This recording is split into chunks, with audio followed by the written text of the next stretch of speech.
We turn now to the ongoing flow of breaking news about the growing crisis at the border. White House correspondent Kevin Corke is tracking all the very latest.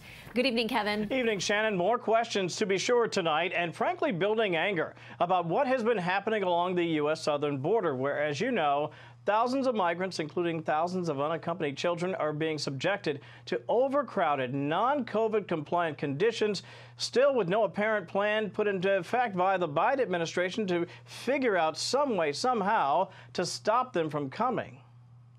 We're holding over 4,100 subjects in this location alone. So you do the math. We're way over capacity. We're like 700% over capacity. The numbers bear repeating. 700% over capacity at just one of the many facilities along the U.S. southern border currently holding migrants.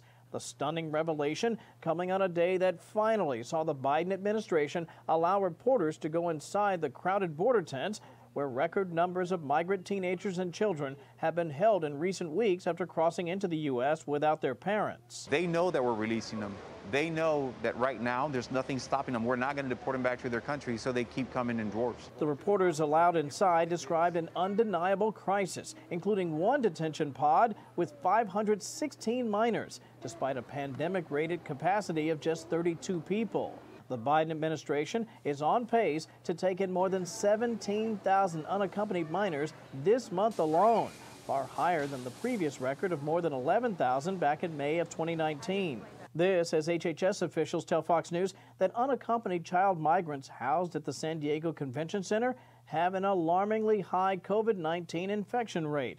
Of more than 700 unaccompanied girls transferred to the center, at least 82 have tested positive for the virus, and that's just of Tuesday afternoon. And yet, local San Diego school teachers will be providing them in-person instruction, even before their own students. These teachers would be, I'm not sure if it's volunteer or paid, you'd have to ask the local school district, while the kids are on spring break, which I think the context is pretty important. What's more, beginning in early April, ICE will hold more than 1,200 migrant family members in hotel rooms under a new nearly $87 million taxpayer-funded contract.